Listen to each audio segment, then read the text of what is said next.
Welcome to episode 263 of the Ages Podcast. I'm David Stewart, and for the final time, so sad, final time, I am joined by my brilliant co-host, Margaret May. Last episode, best episode. David, how was Canyon Ranch? We were there doing the Super Age Longevity 8 at Canyon Ranch. I have to say, it was incredible. It's like nothing I've ever really seen. You know, some of the things about Canyon Ranch is, integrative medicine began at Canyon Ranch. So when they talk about approach to the whole human, like they've been doing this for 30 years. They're really good, incredible program, just really outperformed anything I could have imagined. And we're doing another one in April. So I'll be there again in April for another run of Longevity 8. Like the main doc there, Stephen Brewer, has been there for 30 years.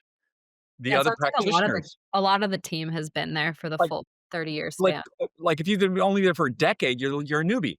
So that talks a lot about how well they take care of their people and how much the people who work there like doing the work that they do. And they all talk to each other. So, you know, there's like the medical stuff. All right, you get 100 biomarkers, you get to talk to Stephen Brewer. That's like one of the 8 things. And then, so you have these 8 people and these 8 sort of facets, and they all get together and they figure out what's the best thing for you in sort of a board meeting kind of way. And that was really amazing. One of the things they figured out was rather than do this individually, so like a person going to a clinic or something, and there were 11 people. And the added value of having, so then, like, I've got 11 new friends. And everybody, like at dinner, we'd compare our CGMs, like, what's going on with you? Oh, this is this. Oh, I learned this today. I did this treatment. What did you think about what you learned here? And it becomes this sort of group adventure into becoming this better version of yourself. It was really, really amazing. I have to say, remarkable experience, like changed the direction of your life sort of experience. If you had like one takeaway or highlight that stuck with you after the experience, what would it be? The mental health component Mm. that Brewer brought up in the very beginning, we have like this lecture about, you know, physiology essentially. And he was talking about the impact of trauma. And when he brought it up, I thought like, oh, like, you know, trauma, capital T. Hmm. And then as part of the thing, I met for an hour with one of their mental health people who was a former very high performing athlete. And essentially what we came to, she was describing trauma of commission and omission. And as she was describing this, I said, what are you talking about? It's childhood. Like, and she's like, yeah. So talking about that and understanding how that stuff gets locked into your amygdala and you have a physiological response to certain stimuli, you have no idea this is going on. Mm. And sort of rewiring that becomes really essential for health. And that was really great. And I think pretty much everybody was like blown away by the mental health thing. It was just everybody thought like, oh, okay, well, I'll go talk to this person. Okay, whatever. But then you leave like, oh wow, this is really impactful. So yeah, great experience. Yeah, it sounds awesome. I know our team is really excited to hear about your experience, and I'm sure the listeners will too, and maybe they'll want to get on board I want to say more. one other thing. I went with my wife and she said, when she saw the price tag on this, so it was $20,000, which is like not nothing. And my wife is, I won't use the word miser, I'll use the word thrifty. And she's like, this was the value play. She's like, the value you get out of this thing, even though it's sort of a big thing, you're getting all this stuff and it goes on for the rest of the year, right? You've got all these phone calls and collaborations with the medical team, the mental health team, all of the spiritual team. That was something else that I was, sort of struck me. Yeah, that's awesome. It's not just the experience itself in those days that you're there. It's an experience that then has ripple effects and It, it- giving yeah, you it's, tools to move forward. It's funny, Margaret, certain people think nothing about, okay, I'm going to, buy a $60,000 car, $80,000 car. Okay. All right. Well, that's going to cost me, 3,000 a month or something. But, you Your know, body is the car. yeah. Exactly. Like, let's get the value system straight here. Like, the car just gets you from A to B. It's gonna feel a little different, but it still basically does the same thing, right? Like $5,000 car, $100,000 car, basically does the same thing. When you think about this, it's like your body and your future. Anyway, that's my wrap on that. How are you doing? It's your last day. What do you think? It is my last day. It's a little bittersweet, but I cannot imagine a better topic to close out on. We're going to talk about Dr. Susan Gilberg again. We're doing something a little bit different this week.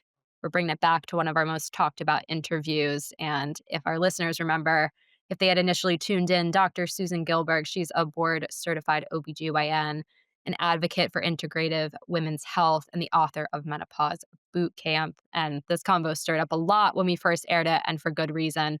She's absolutely awesome. We profiled her since our first conversation with her. She always just brings so much clarity and humor and science to a subject that's often clouded by misinformation and stigma. So I'm really excited to chat about her again. Keep pushing the science, keep pushing the policy. Every single change that I've seen in my lifetime in women's health, and so I mostly am dealing with physiologic events, has been pushed by the community. It has been grassroots. It has absolutely not been top-down decision making. Yeah, she's awesome. She's really awesome. I'm glad we're able to bring this episode back. And after that interview, we are going to touch on 3 wellness and longevity stories that you might have missed this week, including some bold advice from 80-year-old fashion icon Norma Kamali, the unexpected downside of metformin, and how chronic pain may be quietly reshaping your health. And before I forget, I want to tell everybody that there's been a merger. So Ageist and this podcast will now be under the Super Age umbrella. So the newsletter that you'll see this week and going forward will have new design, and we're going to have access to the entire team at Super Age. I've been helping build Super Age for the last year, which is part of the Optimism Network. And there's some pretty amazing people there. So we're really happy about that. Rebrand looks awesome, and I'm so Thank you. excited to continue following Aegis and Super Age to see how it all evolves. All that and more coming up after a quick word from our sponsors. Today's show is brought to you in part by Fatty 15, an incredible breakthrough in healthy aging. Fatty 15 is the first supplement to feature C15, a newly discovered essential fatty acid that helps repair and protect your cells as you age. Fatty 15 is on a mission to optimize your C15 levels to support your long-term health and wellness, especially as you get older. Get 15% off your 90-day starter kit at fatty15.com/ageist with code ageist at checkout. Health starts in your kitchen. That's why I cook with Our Place. First and foremost, their cookware is toxin-free. That means no forever chemicals like Teflon and no sketchy coatings. Just clean, high-performance design that looks good, preparing the food that makes you feel good. Right now, Our Place is having their biggest sale of the year, up to 35% off through January 12th. Head to FromOurPlace.com/ageist and give your kitchen the upgrade it deserves. Enjoy free shipping, free returns, and a 100-day risk-free trial. No code needed. The first time I cooked a new Ohana Reserve aged cut from Maui Nui venison, I knew I couldn't go back. This isn't just meat. It's wild harvested axis deer from Maui, aged 14 days for that deep, rich flavor that makes you stop mid-bite. No feedlots, no antibiotics, just clean, nutrient-dense venison that feels as good as it tastes. Subscribe now at mauinuivenison.com/aegis and get a free 12-pack of venison jerky sticks with your first order of $79 or more. That's MAUINUI venison.com/aegist. But be quick, the Ohana Reserve cuts come in limited quantities, so once they're gone, that's it. Finally, when you're asked where you heard about Maui Nui, don't forget to mention the Aegis podcast. It goes a long way for the show. Thanks for joining us. Let's revisit this great conversation with Dr. Suzanne Gilberg. Hey, Dr. Suzanne, how are you today? Hello. I'm very well. It's nice to talk to you. It's wonderful to speak with you. I guess we should start with tell everybody a little bit about yourself and what your practice is and what your interests are. Yeah. Ooh, where to start? Okay, so I am a board certified OBGYN. I have been in practice in Beverly Hills, California for 22 years, which kind of blows me away. I'm also board certified in integrative and holistic medicine.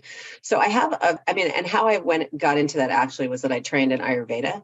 Very early in my career, I got very interested. I was doing yoga and meditation for my own purposes, which of course, ended up influencing my entire career and life, and got interested. I had always been interested in indigenous and traditional holistic medicine and ended up studying Ayurveda, which is the ancient traditional holistic medicine of the subcontinent of India. And really just did it for my own curiosity, but it led me down a lot of other paths, which has been very, very interesting. And that led me to integrative holistic. I practice in a completely conventional practice in Beverly Hills. I have a reputation at this point for having sort of a deeper and a wider toolkit and openness.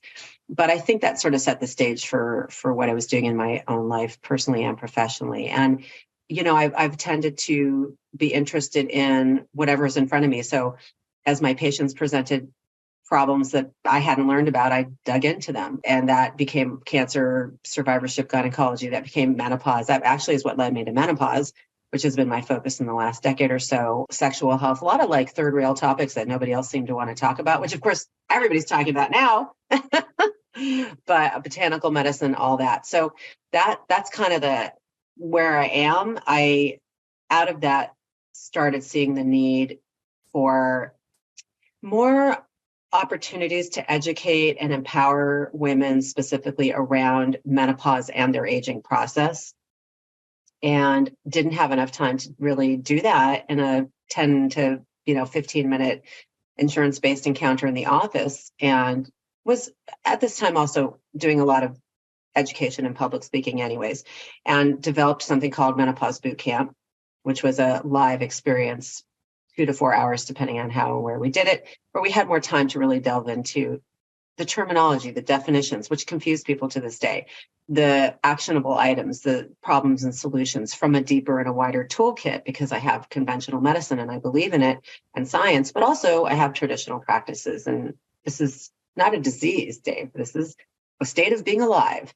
So you have options, in terms of how you want to live and age well, whatever that means to you. Fitness, huge part of it. Mindset. I thought people were coming for facts and information. We all left with community, hugely important. Don't know why that surprised me, but it did initially. And that grew into a book. And so I wrote this book, and then it got purchased by the publisher during the pandemic. And we came out of the pandemic and everybody was talking about menopause. And here we are. Yeah, I've noticed that. So let's talk about that for a second. So there seems to be a lot more. I mean, it used to be 20 years ago, you couldn't even use that word. And there seems to be a lot of interest in menopause and a lot of products that allegedly have some impact on menopause symptoms. And what's your thought on all that? I'm kind of the mind that the more we're talking about it, the better it is. I'm aware that I have colleagues who don't agree with that. I think they want it to be discussed, and they want people to have tools, and they want people to have information, and for it to be normalized and not, stigmatized. But I know there are some people who object deeply to sort of the menopause marketplace, right? And I understand where they're coming from, but I have a little bit of a different idea about that. I first of all feel like, look, we are living in a capitalist society, for better or worse. And so to think that there isn't going to be monetization of this is just, I don't know what planet you live on. That's not how this works. Second of all, one of the things that I talk a lot about, I've experienced personally, and that I talk a lot about in my work around menopause, is that, one of the beautiful things and one of the beautiful gifts of this is like really developing a stronger sense of who you are, really connecting with your own agency and your wisdom. And honestly, if you get to this point and you feel a lack of confidence about how to manage all the information coming at you, I think that is totally legit and real. But I think we're grown-ups and we can sort of assess information. And I think as long as there are resources out there, and these are starting to be developed in a more legit way, then we can make decisions that make sense for us. There are a lot of predatory practitioners and practices out there. of all stripes. And they're not just aimed at menopausal women, they're aimed at all of us because this is how we roll, apparently, in this country. And I think to infantilize us is not where I'm coming from. I think we're smarter and better than that. And I do think the more we're having the conversation and the more people are involved and more people are coming to the table from different walks of life, not just the one perspective, the better off we're going to be, the better we're going to be served, the better we will serve. We have to communicate and have a conversation. And honestly, if somebody wants to buy a super fancy cream for their face, like, have at it. If you can afford it, like, you should do what you want to do. I think it gets fuzzy. The science gets fuzzy. People's capacity to assess accurate statistics gets fuzzy, and social media is both a gift and just a bonanza. It's like a fire hose that you're trying to sip from, right? It's like, but honestly, I'm 57. Like, I know that. I know that what's being fed to me on my phone it's an algorithm. Like, I know that. And it's not because I'm a doctor. It's because I'm like a 57-year-old woman, So I don't know. I feel like I know where I can turn when I don't know stuff and I can ask questions. I mean, honestly, your community is a great platform for that too, because I think that you guys amplify voices that are open-minded and educated and elevating the conversation. So that's why I look at it. It's an opportunity. I think as you're talking about this, and I love what you're saying, like, we're grown-ups, we can discern.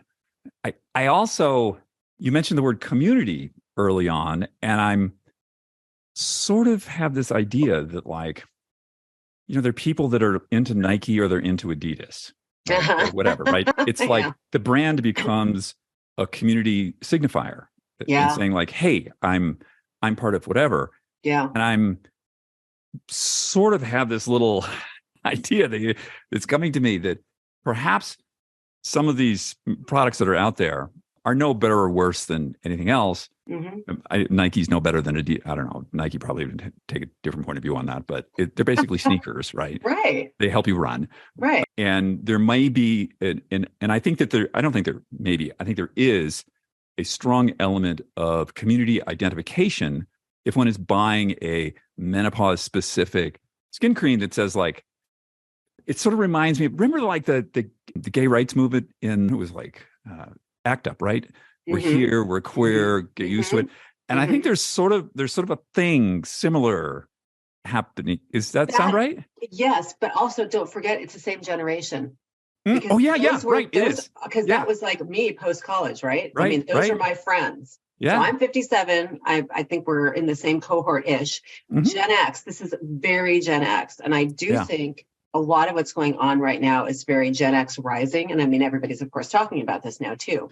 But I think you're right. And I think there's good things about it. And it's so interesting that you brought that up specifically, because I have involved myself with other voices in partnership, sponsored in terms of events. Like, I'm not sponsored, we're not there yet.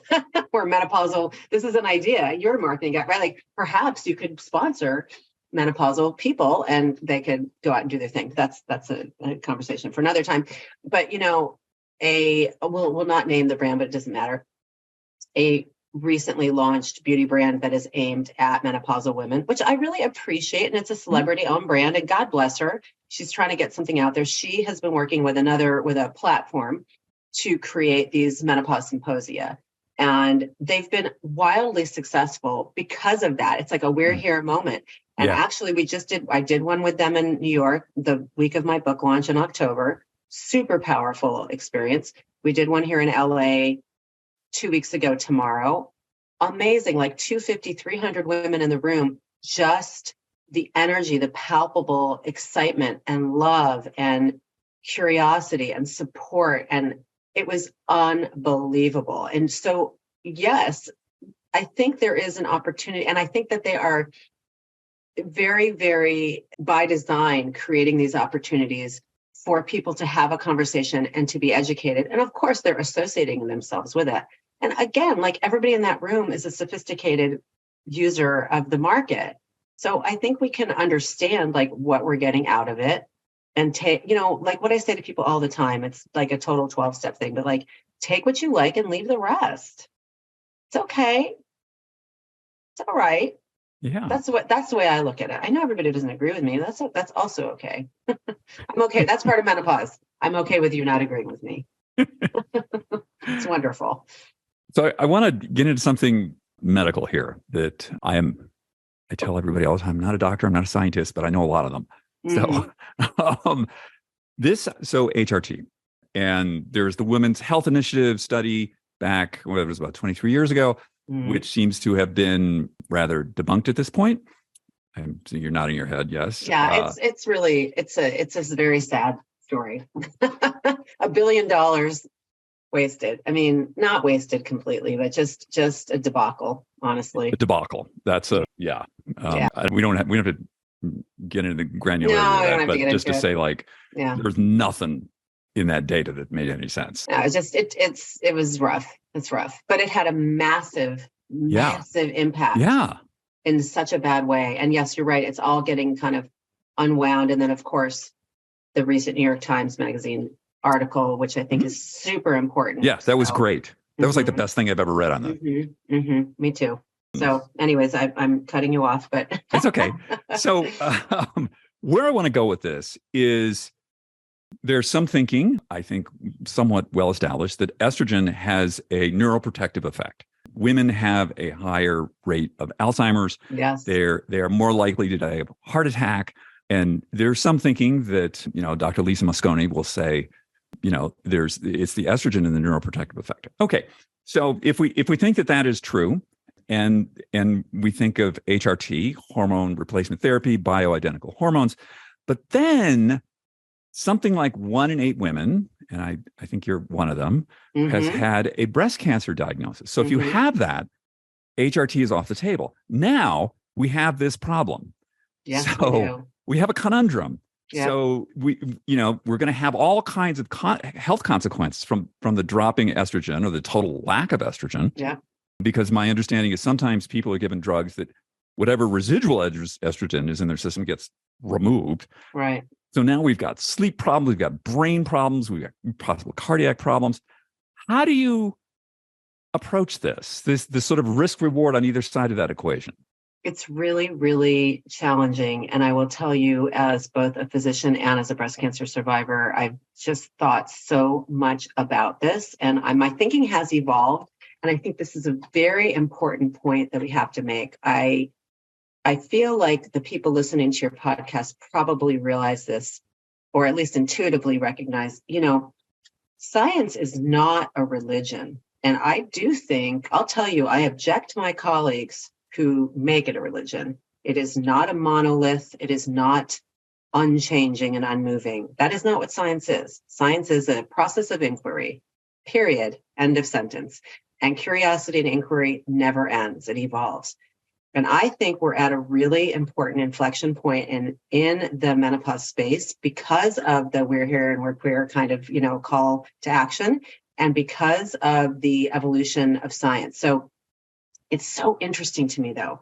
It's talk about third rail topic. I mean, hormone replacement in a breast cancer survivor is just like, you can't even go there. And there are even practitioners who incorrectly tell their patients that they can't use vaginal estrogen for genitourinary syndrome of menopause, which is not systemically absorbed and wouldn't have any impact on their disease anyways. And that's just wrong.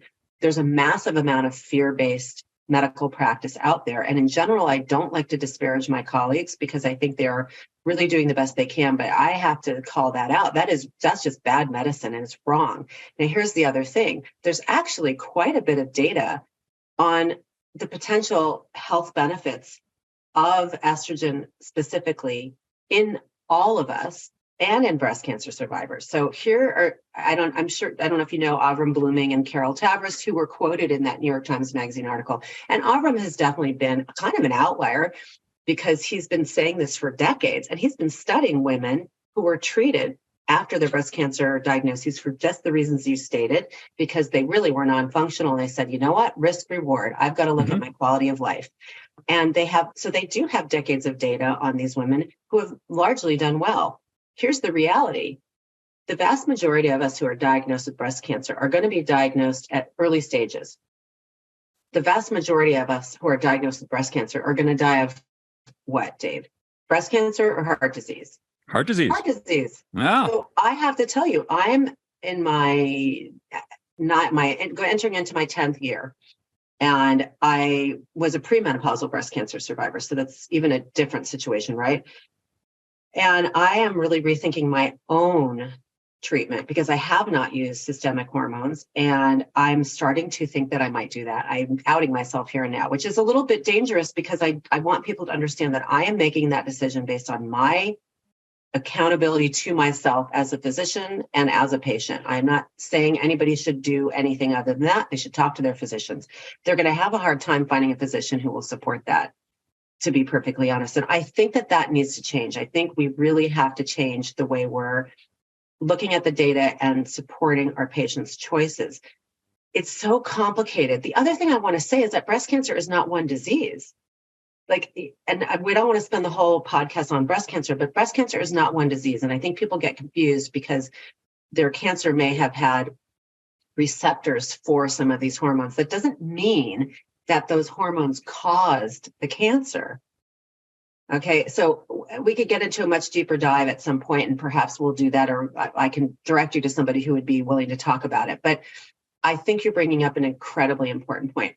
I think the data on osteoporosis and heart disease is settled. I don't really care what American College of OBGYN says or North American Menopause Society. And I'm members of both, and I'm a big fan of NAMs. I think they're great, but they're conservative. And I think the data is very clear that for sure with osteoporosis, we all agree, osteoporosis is prevented by use of hormones. Okay, it's not treated by use of hormones, it's prevented. Your risk decreases. And osteoporosis is a huge health problem as we age, huge. Mortality rates skyrocket in the year after a hip fracture. This is for real. Heart disease, I think that's settled science. And it was, honestly, before they did the Women's Health Initiative. And one of the reasons they did it was to sort of prove it. But they screwed that up, and we'll leave that alone. The dementia thing is not proven. Okay, so here's the deal. You're right. Alzheimer's specifically is 2 to 3 times more prevalent in women as we age than men. The loss of estrogen clearly has something to do with it. What we don't have yet is data supporting that estrogen replacement would change that risk. I think it's coming. I think you're right. Lisa Mosconi and I are buds. I actually just saw her at this event. I'm going to go to New York and get a brain scan. I'm super excited because my brain is really important to me, just like everybody else's is. And I am kind of in a moment myself of like evolution of where I would go with this. But I can tell you, you have to be so careful, because the other thing too is if I'm now going to be that doctor, the medical board could come after me. Like, I'm just being real. So for people who are listening, who are having questions about this, keep asking the questions, keep pushing your doctors, keep pushing the science, keep pushing the policy. Every single change that I've seen in my lifetime in women's health, and so I mostly am dealing with physiologic events, has been pushed by the community. It has been grassroots. It has absolutely not been top-down decision-making. If you look at the birth world, which I was involved in for the vast majority of my career, and the rise of physiologic birth and support for that in hospital systems, that was 1,000% people in the community saying, we want you to do better or we're going to go elsewhere. It was not from American College of OBGYN or the American Hospital Association. Are you kidding me? That's not how it worked. And if people think that menopause needs more attention, more research dollars, better payment for your practitioners, like that's a policy thing. That's not coming from us. It's got to come from you. You got to demand it. So when people get educated and then they are in community and they feel agency and they are empowered, really things do change. I think that's going to be the next thing that we're going to see change. I don't know how long it will take, though. Hope you're enjoying this chat with Dr. Suzanne so far. More from her in just a moment.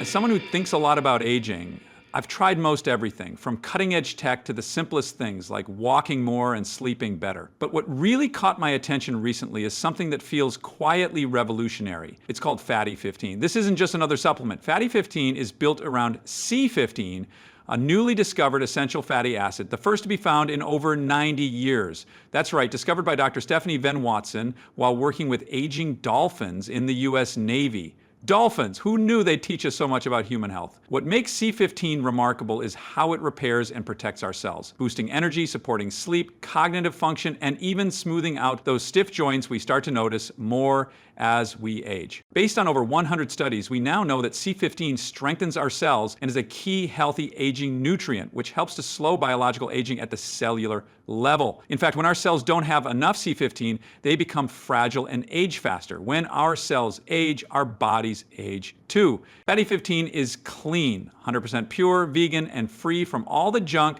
you don't need. Over 70% of users report real benefits within 16 weeks. Fatty 15 is on a mission to optimize your C15 levels to help support your long-term health and wellness, especially as you age. You can get an additional 15% off their 90-day subscription starter kit by going to fatty15.com/ageist and using code ageist at checkout. So, if you want to age like you mean it, gracefully, powerfully, and with purpose, Fatty 15 is a smart place to start.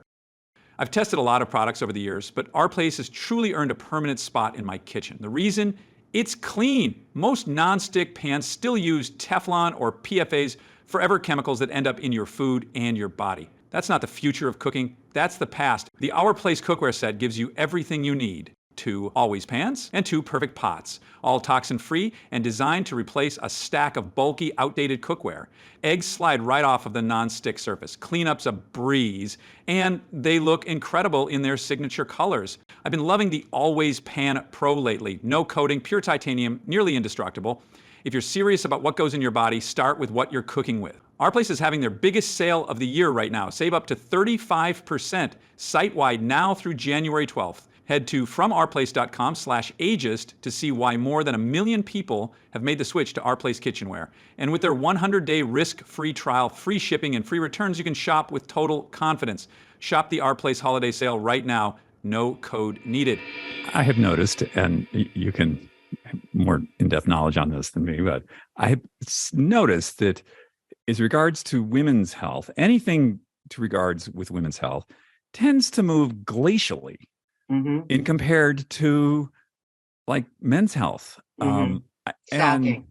I mean, I'm a guy, so okay, that's like great. You know, you're going to push my health stuff along. That's great. But what's up with this sort of stuff? I don't get it. Like you're half the population. You're cute, Dave. That's sweet. because patriarchy. Hello. Are you aware of the fact that women were not even required to be part of clinical trials by the FDA until 1993 while I was in medical school? Yeah. That is insane. That is how slow this shit moves. And it's misogyny. It's blind spot. Okay, you can say, I'm being nice today. I'm in a graceful mood today. It's a blind spot. People don't know what they don't know. But women are not men with boobs or like what? We have different physiologic responses. We are made differently. Our heart disease is different. So until women have a seat at the table and are in power, in a power sharing capacity, this is not going to change. But that's why I always tell people, especially women people, but people in general, and people of color, anybody who's marginalized by colonization, by patriarchy, by capitalism, you really do have to take to the streets. You have to, because they're not going to listen otherwise. And because there's this weird capitalism that's, ingrained into even like the FDA and everything else, they respond. They respond to demands and threats. I really hate to say it. They do. But if you're going to vote with your feet and go somewhere else and go have your baby down the street at the birthing center instead of bringing your dollars there, they're going to respond. So, I mean, I have nothing less than, a takeover, in my mind. I mean, when I started doing menopause boot camps and wrote the book, and now I have a certification program that'll be rolling out, my goal is to help people on a personal level with their health and with their experience of themselves as they age, but also to have community specific responses and empower them to visualize and then manifest changes on a societal level. If we don't reestablish our connection with wisdom cultures and with the wisdom of aging, we are toast. We're toast. We age and gain wisdom and survive for a reason. And if we are unwilling to hear and accept that knowledge, I don't understand what we're doing. I took that way over there. That's what I do. You go, girl. I've had a little bit of coffee. Didn't sleep a lot last night. Quite a combination.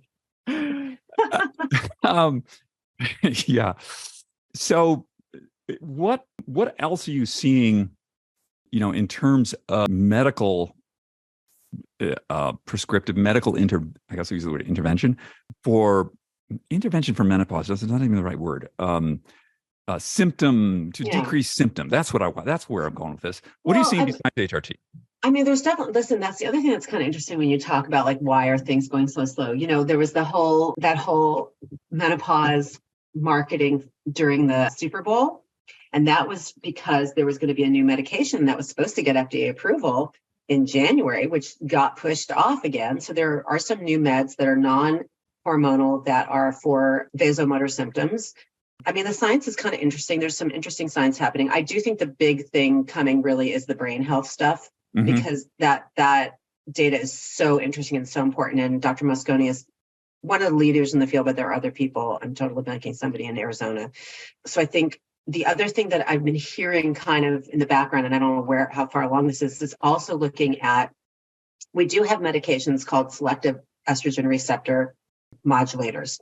So where you can target estrogen to the tissue that you want it to be affecting, like the brain or the bone, without increasing risk of breast disease or, uterine cancer, things like that. We already have those things for bone health, for instance. And then we also use them targeted for like endometriosis treatment. So starting to really fine tune rather than just blast the system. Although the reality is menopausal hormone therapy, systemic therapy is amazing. And one of the things that I'm seeing growing, and I think it will now really open up more, there'll hopefully be less fear now that the New York Times wrote that article and I think that seeps out. The thing is, we have all these effects in our bodies, all over our bodies as we age, because we have estrogen receptors in pretty much every tissue. And so the reality is that we really do need estrogen everywhere. So for those people who need to or want to target one or the other, I think that will probably become more available, hopefully in the next decade. But I think people will also become less afraid of using menopausal hormone therapy because they understand that their brain, their joints, their blood vessels, it's not just, sexual health and vaginal dryness, which is incredibly important. It's not just hot flashes and sleep. It's what's happening at the endothelium, at the lining of your vascular tree, it's metabolic changes. So that's really exciting. I mean, there's lots of pharma out there. And, I have a background in botanical medicine. I love a lot of herbs. We're never going to have the robust science that we do with pharma. There's not the money for it. But there are things that people can do. And then in the end, the reality is the number one tool for healthy aging is lifestyle. Like that's always the best. Exercise, movement, getting the blood flowing, staying flexible, mindset. It's really not rocket science. It's really something people can do on their own. Sleep hygiene, we all know what it is. None of us do it, that kind of stuff. Like enjoying your life, having gratitude, stuff that's free. Meditation doesn't have to be fancy. You can just do box breathing for 2 minutes. Anybody can do that. So I think, again, one of the great things as we age, if we have community, we have support, we have tools, is we start to settle it more into maybe who we are and just sort of appreciate that and realize it doesn't have to be so fancy. This is my own observation for myself and what I see around me.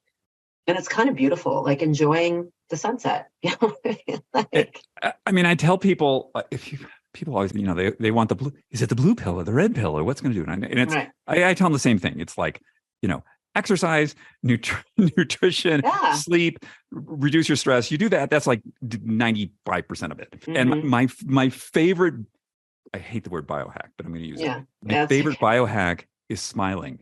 Yeah. Just smile more. It's going to be this epigenetic signal to your body that everything's cool and you can calm down. And how hard is that? I know. Come on, I guys. know. I know. I'm going to go back to medicine for a second. Yeah. How long can someone safely be on HRT? That's a great question. I think most of us realize now. So first of all, we know that if we start our menopausal hormone therapy within 10 years of the actual cessation of your period, which is what the definition of menopause is, before the age of 60, we are going to accrue these positive health benefits. And that's as long as you don't have or develop any real contraindication, reason you cannot, like you've had a heart attack or a stroke, you have a propensity or have had blood clots. Like those are people that really can't be on those things. The cancer thing, we're going to leave aside because we sort of already talked about that. So if people start within 10 years of their menopause before the age of 60, they're going to get those benefits. And I'll be honest with you, most of my patients will want to stay on those hormones because they feel better. So there isn't any real science about how long you can or should be on it. I have patients in their 70s and 80s who are, trust me, never going to stop their hormones. They feel better. They're functioning at a higher level and their health is excellent and they don't want to stop, and I would never stop them. I think one of the other things that kind of leaked out there in space was like, oh, at 3 to 4 years, you should reassess, which then turned into you should stop. That's made up. There's no settled science on how long to do it. I think you just have to be in constant conversation with your physicians who are keeping up, hopefully, with science. And that you have to advocate for yourself too, by the way. And as long as you haven't developed anything new that would make it dangerous, I stay on it. I still have some patients who do it really primarily for the transition and for the symptoms they're having. And they really just are people who just like don't want to be taking anything and they decide to wean off at some point. And again, this is all in conversation. The other thing that I like to remind people is that not only is this never a one size fits all situation, it's also never a one and done. This is an evolving state of being. So like you kind of have to keep checking in. Where are you? What are your goals? What are your priorities? How's your health? How's your life? Okay.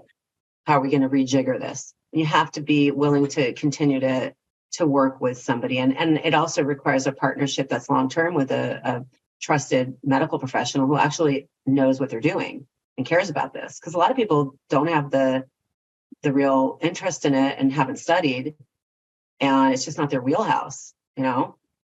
Yeah, even OBGYNs, Your I first found, one. like, don't fully, I can say, wait, I'm going to back that up. Some OBGYNs Right.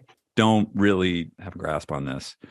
Certainly Well, to we the don't extent have that you time do. in our training. I mean, here's the Right. thing. If you spend 4 years in your specialty training and you're learning how to manage and attend birth, all kinds, easy ones, hard ones, crazy ones, twins, surgically, okay? Also, all gynecologic health, okay? Again, sexually transmitted infections, birth control, fertility, surgery, cancer. Okay, how are you? Menopause falls by the wayside because there's only so many hours in a day. And also, our medical training is ageist. Like, so it's like, oh, well, let's just deal with that later, So, but you're right. There's all sorts of stats about how many hours people get in training, and like something like 70 to 80% of graduates of accredited OBGYN programs, residency programs, come out not feeling confident to deal with menopause. I taught myself. I didn't get it in my residency. I have also heard some people post-menopause are taking testosterone. Absolutely. Testosterone is really interesting. I think it's just like anything else. Testosterone can get oversold. It's like, the elixir of youth for everybody. It's going to do everything, which is, of course, that's not a thing. Sorry, folks. Here to debunk that one. Damn. But the funny thing is that I think a lot of people don't realize that actually women's most abundant hormone in our younger years is testosterone, not estrogen. We don't have as much as men, but we actually have more testosterone than estrogen. So all of those things are declining as we age. And we know that the science really does indicate that testosterone can be helpful for libido and for sexual function. So there is a role for that. I think when people are using it for energy and other things, the science is not that great on it. I don't have a problem with people using it as long as they understand what we do know and what we don't know. And also, I really need to say that pellets are just not okay. So pellets are these little rice-sized things that are inserted into this under the skin in your buttock. And usually they will be either estrogen or testosterone or both. And of course, you end up with a huge super physiologic dose that is uncontrolled. And I mean, I was in a long-term relationship with a former bodybuilder. So I can tell you for a fact, just because you feel great doesn't mean it's okay for you. You're giving steroid hormones to people in high doses. They feel great. Sometimes they also feel completely crazy. And there's complications and issues. But testosterone can be delivered via patches or creams or sublingual. There are ways you can do it that are safe. And it can really be helpful for people. So I don't have a problem with that as long as they're being monitored appropriately. Yeah, I'm aware of some people that are taking super physiologic doses, and we all are. They feel awesome. Right. And they don't realize how crazy they are acting, but we do. Exactly. Before Dr. Gilberg and I wrap up, we have one final message from this show's sponsors. We talk a lot about what goes into our food, but rarely do we think about where it comes from, how the animal lived, what it ate, whether it ever saw the sun. The first time I cooked Maui Nui's Ohana Reserve venison, I could taste the difference. This was meat that lived well and free, and it shows. No stress, no hormones, just clean, nutrient-dense, unbelievably tender, wild venison aged for 14 days. What's more, you feel better after eating it. That's not hype. It's 22 grams of protein per 100 calories and a freedom you can taste. But this isn't in stores, it's subscription only. The Ohana Reserve box gives you 3 premium aged cuts and ground venison delivered frozen right to your door. Go to mauinuivenison.com/ageist and grab your box before subscriptions fill. And get this, they're throwing in a free 12-pack of jerky sticks with your first order of $79 or more. That's MAUINUI venison.com/ageist. Once you've tried this, nothing else measures up. Last thing here, when they ask you where you heard about Maui Nui, make sure to mention the Ageist podcast. It really helps support the show. Thanks. People should just buy your book, and we should just Thank you stop for now. saying that. Just buy the book, guys. Come on. What's going to happen here is we're going to go down this path of okay, you need to lift weight, you need to exercise, you need to recalibrate your diet. And we could talk about that all day, but. And look, I'm not reinventing the wheel here. I'm just sort of creating another opportunity for people to hear the information. It's data driven, but it's also heart driven. That's the way I've always done things. I deeply care about people's experiences. And what happened was I couldn't get the information out there fast enough, like I said. And so I just thought, okay, let me just put this on blast. Let's see how that works. And it turns out people are responding. Before we leave, because I know you have a lot to do here, is there anything you want to tell our folks out there that you think they should know? I think, I feel like people who are already coming to your site have maybe a different perspective, but I think one of the most satisfying things for me has been to assist in the rebrand. You know what I mean?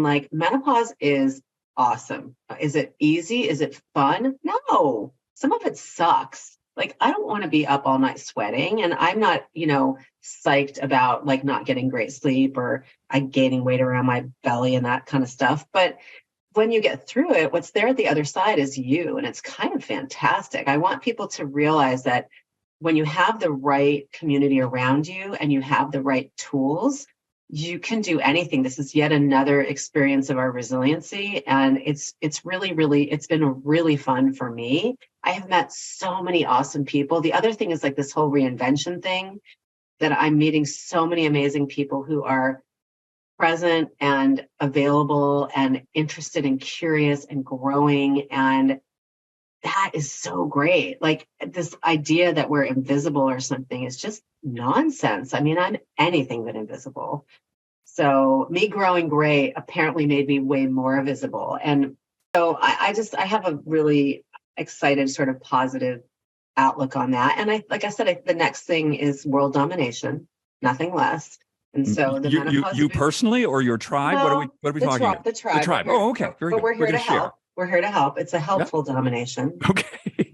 I don't know if that's a thing, but seriously, for people who are interested in this work, who either are community building already or are medical professionals or medical professional adjacent, doing boot camps in your community is a really great way to create that community, create opportunities to grow and to educate and to empower. And I'm super excited to see how that rolls out.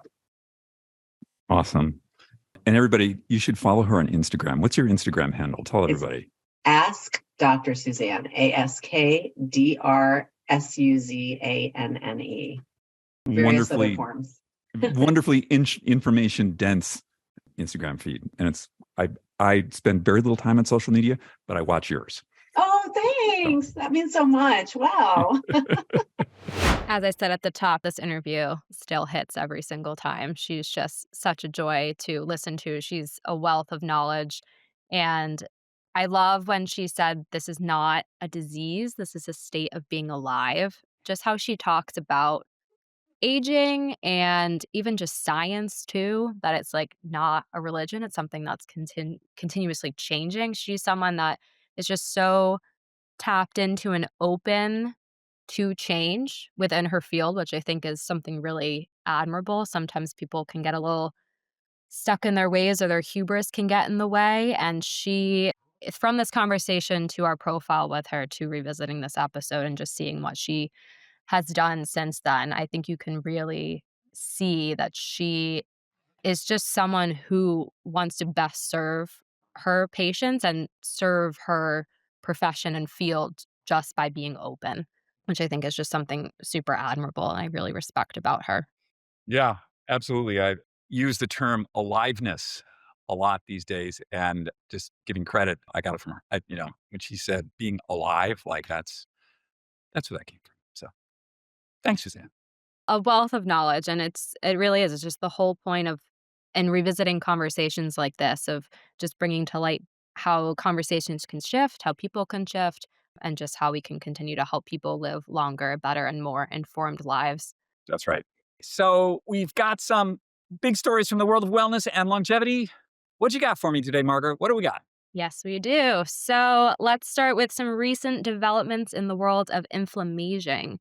So, chronic pain and blood pressure. So, there's some research spotlighted on Science Daily that talks about how chronic pain might quietly push people toward developing high blood pressure. And the more widespread the pain, the greater the damage. So, this was a massive analysis of over 200,000 adults that uncovered strong links between long lasting pain, depression, inflammation, and rising hypertension risk.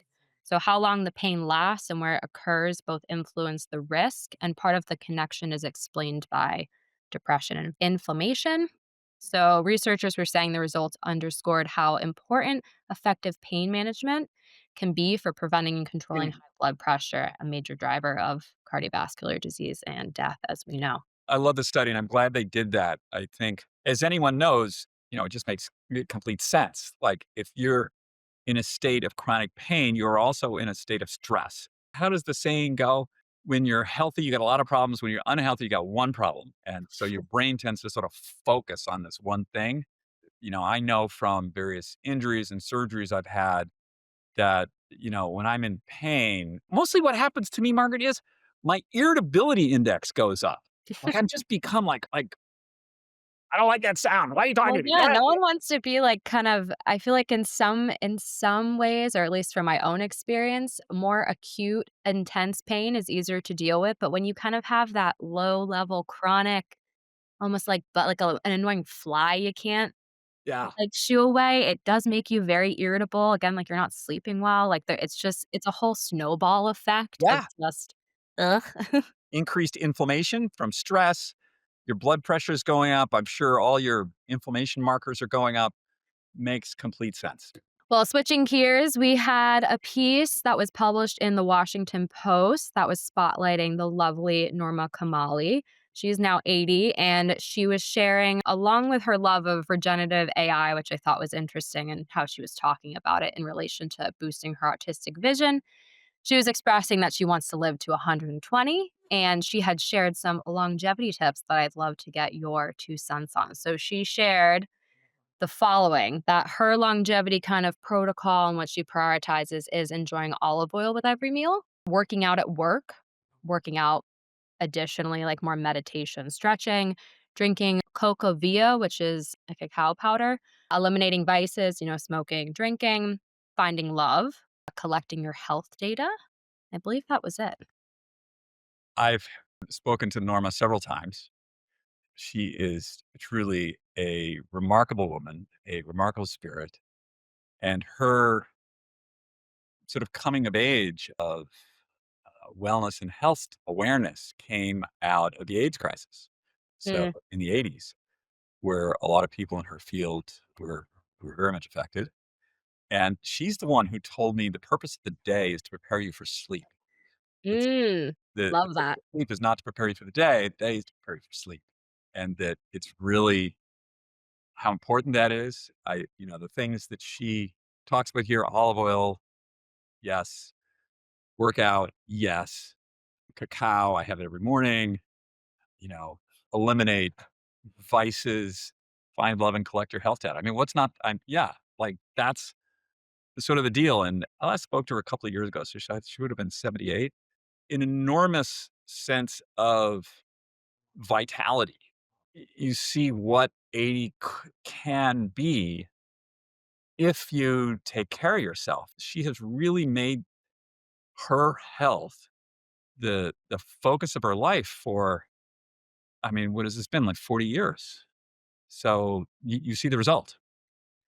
All right, last up, metformin and exercise. So, Rutgers scientists found that metformin can actually blunt many of the metabolic and cardiovascular improvements normally produced by exercise. So the participants who took the drug, they saw reduced gains in fitness, blood vessel function, and glucose control. And interference may stem from how metformin affects mitochondrial activity. That is their hypothesis. There's some differences of opinion now. So we've had Nir Barzilai on this podcast, and Nir is sort of the world's foremost proponent of metformin. And so he will quote studies about how people who've taken metformin for blood sugar control, it's a diabetes drug, is very effective, how they live longer and in greater health than diabetics who don't take it, obviously. But also people who are non-diabetic taking metformin, there are some positive health indicators. Now, Mhm. there's also been several studies coming out about the impact on fitness. And this is interesting, this one, because it goes a little deeper. The original studies that I read were more about hypertrophy, muscle growth and strength. And so when I brought this up to Nir, and Nir told me, well, yes, the does seem to blunt hypertrophy, but it has no impact on strength. Mm. So he says everybody should take this. Now, my personal experience, N of one, is I read the initial stuff, and this was some time ago, so a couple of years pre-COVID. I experimented with, I think it was 500 milligrams twice a day. I didn't like the way it impacted my physicality, so I stopped. I'm not a doctor. Don't take medical advice from me.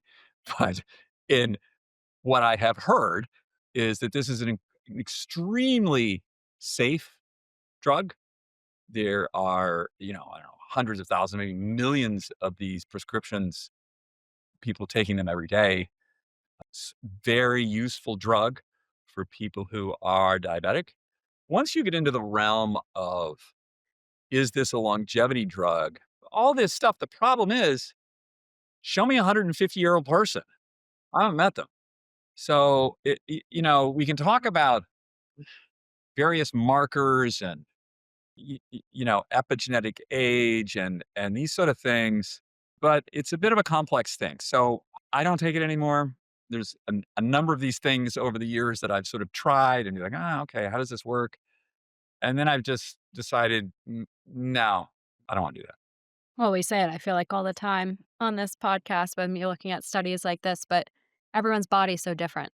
Your body at different times of your life changes. Like, your Yeah. body is not a fixed thing, it's continuously evolving. And so, for your body, your lifestyle, your goals at a particular moment, this might be something that your body responds to well, and then it might Yeah. not in another phase. So, all True. the context and just you as an individual, that's what it all comes down to. You use the word goals. And if you got a really elevated A1C, this is a gigantic problem. You talk about inflammation, like you need to get that down.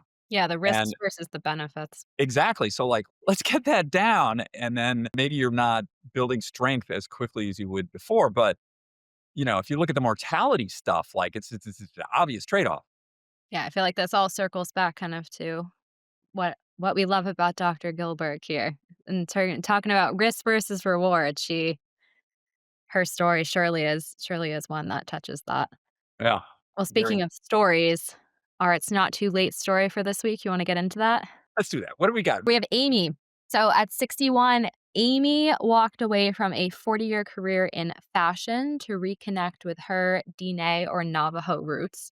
And she's been proving that it's not too late to come home. So she was adopted at birth and raised outside her tribal community. She returned to New Mexico then to reclaim her identity, and she launched a new chapter grounded in healing and purpose and refashioned her approach to fashion, so to speak. She started an upcycled fashion brand called For Kinship and a nonprofit connected to that called Indigenous Futures Forever. And she's raised over 1.2 million in COVID relief. She built the Two Gray Hills skate park, helped distribute over 80,000 skateboards to Indigenous youth. And she's known as the skate auntie of the Dene Skate Garden Project and was honored as a CNN champion for change. And she just continues to inspire others to lead with creativity, heart, and cultural pride. I so enjoyed reading her story. Skate auntie. That's brilliant. That's really brilliant. Well, you can read her story and others like it at aegis.com/story. And while you're there, share your own journey with us. We'd love to feature you here on the podcast or in the newsletter. Before we wrap, there's something important we want to share with our listeners. This is Margaret's last episode at Aegis, and it's been a lot of fun. It's been really great working with you. I love the age difference, the gender difference, and wishing you all the best in your further adventures ahead. Thank you, David. And thanks for inviting me on here. I can't say when I started that I thought I'd be co-hosting a podcast, but it was fun to learn all the new kind of ins and outs, and I enjoyed digging into all the conversations with you, getting to know the Aegis community. So thank you for having me on. Thanks to Drew, our awesome producer. This was always a pleasant experience, and thank you so much. And I can't wait to see what Aegis and Super Age are going to do in the future. We'll be cheering you guys on. Thank you. We're all going to miss you, me, the team, and the listeners. You brought heart, intelligence, and just a wonderful sense of curiosity to every episode. And, it's going to leave a hole here. I am way confident that you'll be able to fill it. You have such a charismatic personality. Thank you so much, Margaret. Good luck with everything. Thank you, And David. off we go. Yes, and thank you to our listeners again. Stay strong out there, stay vibrant, and David, we'll see you next week. Sounds great. Take care, everybody. Bye.